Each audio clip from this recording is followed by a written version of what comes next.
नमस्कार. आज पुणे महानगरपालिकेच्या कर्वेनगरमधील doctor APJ Abdul Kalam learning स्कूलमध्ये CCTV यंत्रणांचं नुकतंच उद्घाटन झालेलं आहे. माजी नगरसेविका लक्ष्मी वहिनी दुधाणे आणि राष्ट्रवादी काँग्रेसचे कोथरूड विधानसभेचे अध्यक्ष स्वप्नीलदादा दुधाणे यांच्या हस्ते हे उद्घाटन झालं आहे. आपल्याबरोबर स्वप्नीलदादा दुधाणे, काय सांगाल दादा? किती कॅमेरे बसवलेत, कशी याच्यासाठी प्रयत्न केले, काय सांग?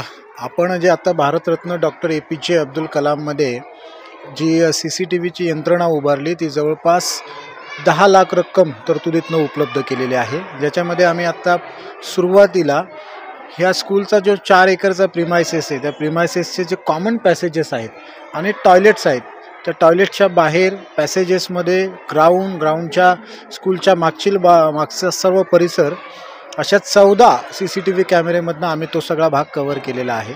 आणि हे कव्हर करत असताना पुणे महानगरपालिकेच्या आयुक्तांशी वारंवार पाठपुरावा करून हे 10 लाख रुपये तरतूद उपलब्ध केली होती.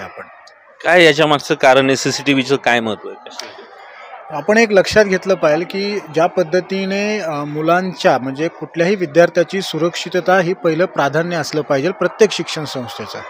त्याचं कारण असं आहे की ज्या पद्धतीने महाराष्ट्रामध्ये गेल्या काही महिन्यांमध्ये लहान मुलांवर जे लैंगिक अत्याचार होण्याच्या घटना या शाळेच्या संबंधित किंवा शाळेच्या आवारात होण्याचं प्रमाण वाढल्याचं आपण पाहिलेलं आहे.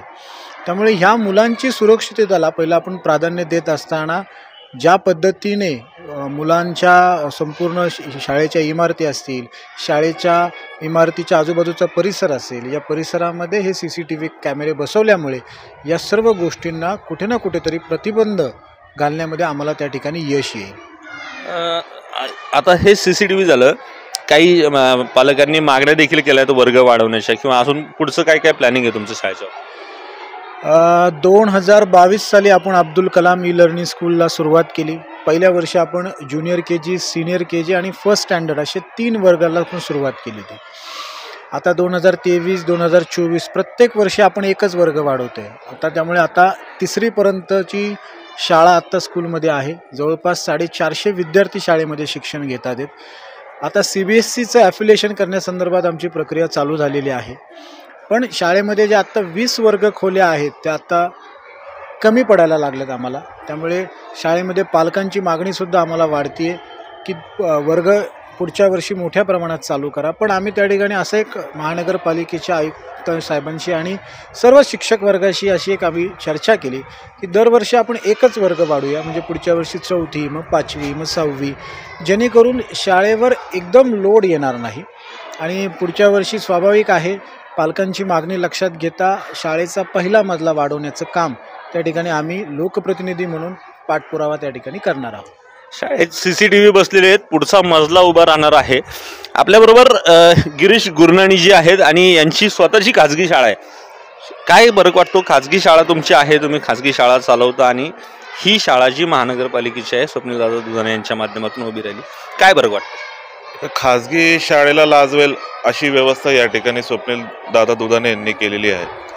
एक आदर्श नगरसेवक कसा असावा की ज्याच्या प्रभागामध्ये एक चांगली शाळा आहे, एक चांगले रस्ते आहेत, चांगलं पर्यावरण आहे, या सर्व गोष्टी या प्रभागामध्ये दिसून येतात. त्यामुळं हे एक वाक्य मी या ठिकाणी स्वप्नीलदादा दुधाणेंसाठी बोलेल. काम म्हणजे स्वप्नीलदादा दुधाणे. म्हणजे काम म्हणलं, नियोजित काम म्हणलं की हे स्वप्नीलदादांचं नाव या ठिकाणी प्रभागामध्ये घेतलं जातं.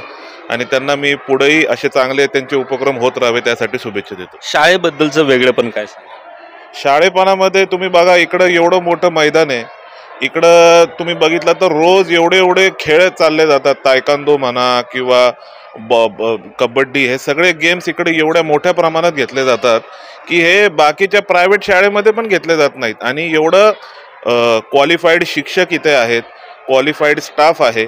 तर या सर्व सुविधा आपल्याला प्रायव्हेट शाळेमध्ये दिसणार नाही. या शाळेमध्ये लोकांना फ्रीमध्ये स्वप्नीलदादांनी उपलब्ध करून दिलेल्या आहेत. त्यामुळं नागरिकांनी पण या ठिकाणी खूप चांगलं काम या ठिकाणी स्वप्नीलदादा दुधाणे करतायत. या ठिकाणी असं बोललं तरी काय वावगं ठरणार नाही.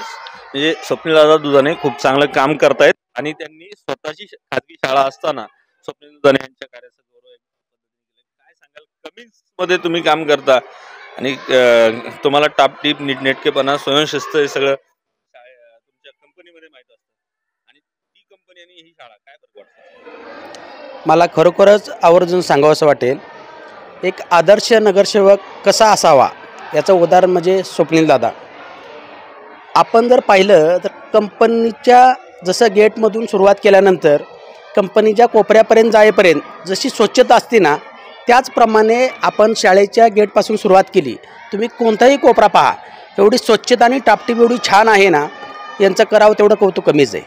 SMC मेंबर म्हणून तुम्ही काय सांगाल? तुमच्या सर्व अपेक्षांची पूर्तता या ठिकाणी होते का? काय तुमच्या अजून मागण्या आहेत? निश्चितपणे जेव्हा जेव्हा आम्हाला अडचणी आल्या शाळेसाठी तेव्हा आम्ही धाव स्वप्नीलदादा दुधाणे यांच्याकडे घेतलेली आहे आणि स्वप्नीलदादा दुधाणे यांनी त्याच्यावरती लगेच तोडगा काढून शाळेच्या ज्या काय अडचणी आहेत, शाळेच्या जे काय प्रॉब्लेम आहेत किंवा शाळेला ज्या काय गरज भासते, ज्या काय वस्तू लागते त्या लगेच शाळेला त्यांनी पुरवलेल्या आहेत.